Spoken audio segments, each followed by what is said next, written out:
Okay, so bago tayo magsimula, kailangan ko munang i-discuss sa inyo yung mga gagawin nating activity ngayong araw. Yung una is yung urgent, which is yung poster making.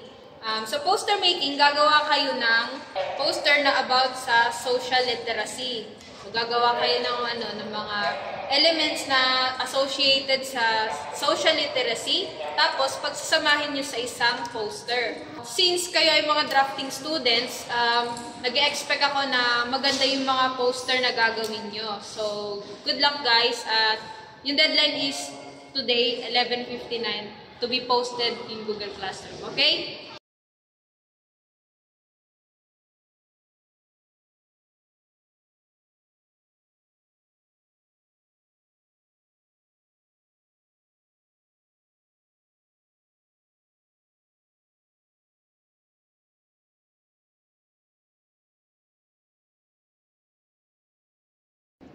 Guys, narinig niyo ba yung sinabi nila?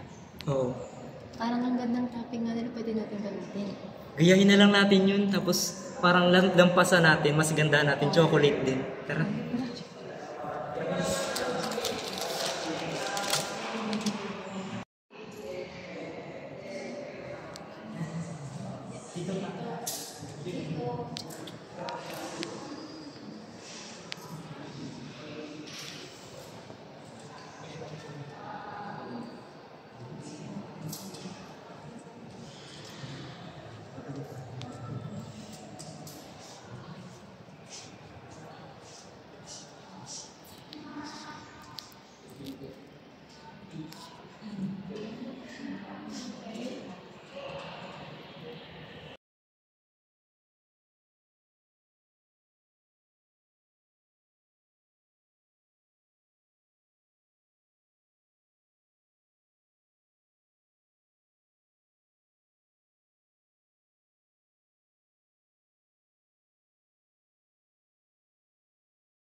Okay, so nakakain na ba lahat? Yes po. Okay, yung next kasi na gagawin natin is persuasive essay. Kailangan yung gumawa ng clear statement na may strong arguments, convincing evidence.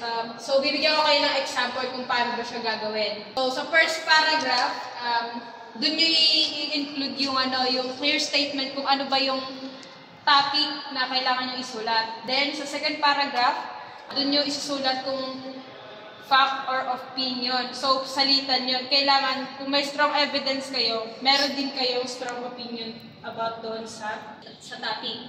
Then, sa last, convincing power. Na dapat ma-include nyo yun para guide nyo yung, or ma-reach nyo yung rubric na kung paano ko kayo gagraden sa paggawa ng persuasive essay. So, let's back. Okay. Gusto ko talaga gawin tong essay, buti na lang ito yung gagawin namin. Kaya mag-iisip na ako ngayon kung ano magiging topic ko. Okay, so kanina, groupings yung ginawa natin. Ngayon, mag-individual naman tayo. Pero, magsusulat pa rin kayo ng persuasive essay. So, bibigyan ko kayo ng 30 minutes para gawin yon, and kailangan yung mga application na hinihingi ko sa inyo kanina is ma-apply niyo sa paggawa ng essay na yan. Malinaw ba? Yes, okay. So, do it. Wait.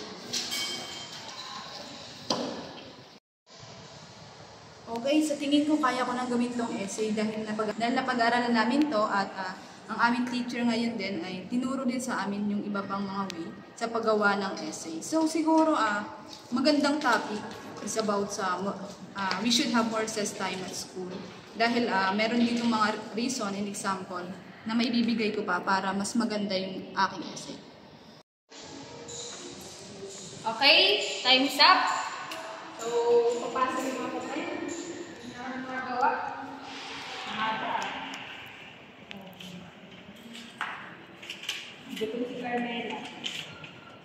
Drew din. Ito na. Parang ano to? I like this one. Joanna. Pa-highlight pa. Okay. So, yung magiging scores nyo is magre-reflect na lang sa Google Classroom natin. Okay ba yan? Okay. Sana ginawa ko yung best ko at in-apply yung mga natutunan ko dahil namamotivate talaga ako mag-aral lalo na yung essay dahil gusto ko magkaroon ng magandang marka.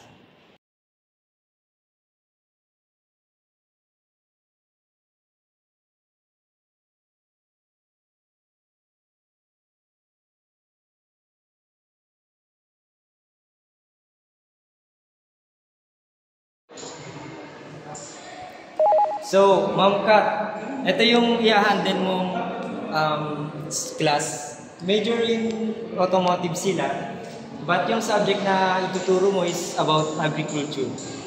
So, mag-ano po ako, mag-adjust po muna ako sa mga lessons, no? Kasi ano po ako drafting technology po kasi yung hawak ko, sir. Pero kaya ko naman po maging flexible po sa mga. Yes.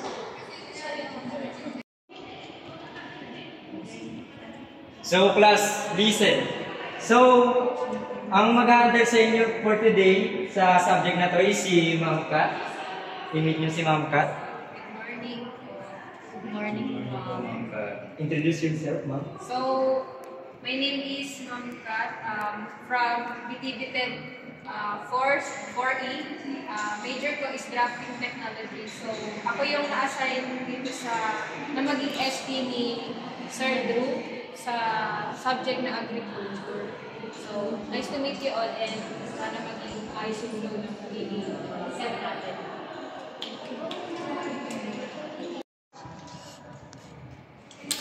Hindi naman connected yung agriculture na yun sa automotive. Bakit kailangan pag-aralan pa yan? Dagdag gastos lang yan eh. Oo nga eh. Parang ano pa eh, na nga tayo sa automotive. Sabi na dagdag tayo agriculture. Dami-dami na activities, dadagdag pa. Hindi pa connected sa ano natin, kinaka-course na pa. Ano ba tong agri na to dumagdag pa sa mga gastusin natin? Imbis na pahinga na natin sa Sabado, tsaka Linggo. Hindi na bumili tayo ng sasakyan tsaka ng car natin. Patayo na rin natin ang bahay. Yung thing is biopesticide. Kasi yung biopesticide, ito yung halaman. So, kapag yung halaman hindi tumubo, yari tayo, di ba? Mamaya, singko tayo pag di tayo nakagawa ng biopesticide bukas. Kasi gagamitin na natin yun sa Lunes. Kaya bahala kayo sa buhay nyo kapag hindi yun tumubo. At kukurutin ko yung mga ampalaya nyo pag hindi kayo nakipag-ooperate sa akin, okay?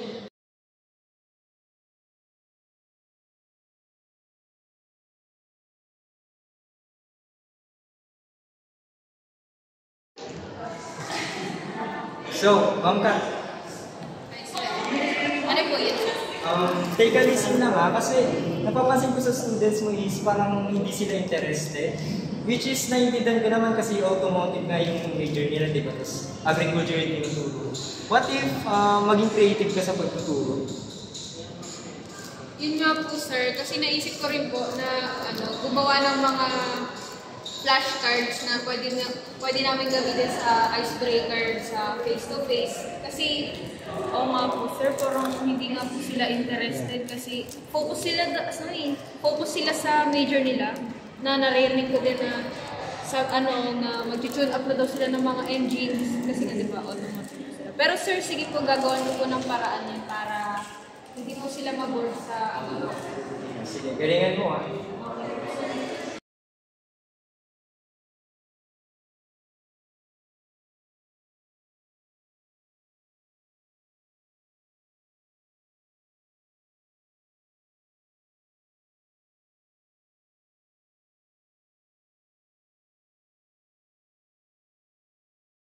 About sa biopesticide na ni-recite ko nung last time na sinasabi ko sa inyo